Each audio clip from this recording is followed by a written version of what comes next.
صلی اللہ علی محمد۔ اسلامی احکامات لوگوں تک پہنچانا صدقہ جاریہ ہے۔ اس صدقہ جاریہ میں اپنا حصہ ڈالیے، چینل کو سبسکرائب کریں اور ہمارے اسلامی واقعات اور اسلامی احکامات لوگوں تک پہنچانے میں مدد کریں۔ بسم اللہ الرحمن الرحیم۔ دنیا میں زندہ شخص کو عذاب قبر کی یہ کہانی ہے۔ چند سال قبل ایک جماعت مانسہرہ سے آگے ایک چھوٹے سے قصبے میں گئی۔ اس جماعت میں ایک شخص ڈاکٹر نور محمد تھا۔ ان کا بیان ہے کہ مسجد سے باہر ادھر ادھر کافی لوگ فارغ بیٹھے تھے۔ ہم لوگ ان کے پاس گئے اور مسجد میں آنے کی دعوت دی تاکہ وہ تعلیم میں شریک ہو سکے۔ کچھ لوگ ہمارے ساتھ مسجد میں آنے پر تیار ہو گئے۔ ایک صاحب نے کہا کہ میں نماز کے وقت آؤں گا اور نماز کے بعد عذاب قبر کا ایک واقعہ آپ لوگوں کو سناؤں گا۔ چنانچہ ظہر کی نماز کے بعد یہ شخص ہمارے پاس بیٹھ گیا۔ اپنا تعارف کروایا کہ وہ ریٹائرڈ فوجی نوجوان تھا۔ اس فوجی کا بیان ہے کہ 1965 کی پاک و ہند جنگ میں ایک قبرستان میں اسلحے کا ایک عارضی ذخیرہ کیمپ بنایا گیا تھا اور کچھ نوجوانوں کے ساتھ اس فوجی کی ڈیوٹی تھی۔ دن کا وقت تھا اور کوئی خاص کام نہیں تھا، چنانچہ اس نے قبرستان میں گھومنا شروع کر دیا۔ اس کا گزر ایک پرانی قبر کے پاس سے ہوا تو یوں محسوس ہوا جیسے قبر کے اندر سے ہڈیاں ٹوٹنے کی آواز آ رہی ہے۔ اس فوجی جوان نے بتایا کہ میں نے بندوق کی بٹ کے ساتھ قبر کی اینٹیں ہٹائی تاکہ دیکھوں کہ آواز کیسی ہے۔ جیسے جیسے میں مٹی ہٹاتا گیا اور آواز اور تیز ہوتی گئی اور میری دلچسپی اور خوف بھی بڑھتا گیا۔ دن کا وقت تھا، روشنی خوب پھیلی ہوئی تھی۔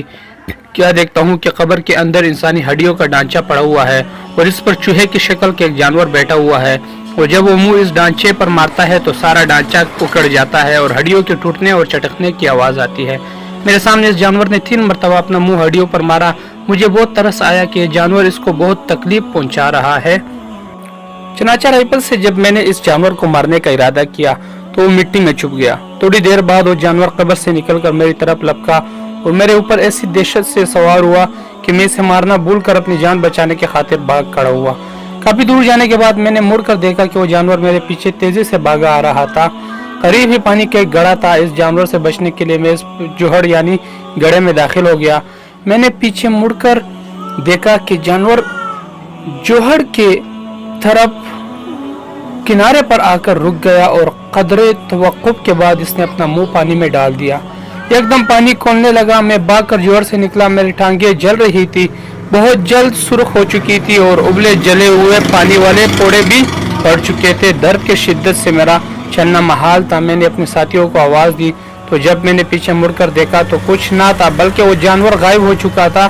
چنانچہ مجھے ایبٹ آباد کے اسپتال میں داخل کروایا گیا اور پھر وہاں سے راولپنڈی کے بڑے فوجی اسپتال GMH میں منتقل کر دیا گیا۔ میری ٹانگوں کا گوشت گلنا شروع ہو گیا اور ہر وقت بدبودار پیپ اور خون رستا رہتا ہے۔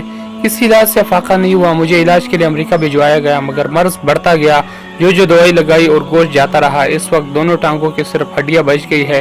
گوشت آہستہ آہستہ گل کر علیحدہ ہوتا جا رہا ہے اور ہر وقت میری کسی بدبو آتی رہتی ہے۔ پھر اس شخص نے ہمیں اپنی دونوں ٹانگیں دکھائی جن پر پٹیاں بندھی ہوئی تھی۔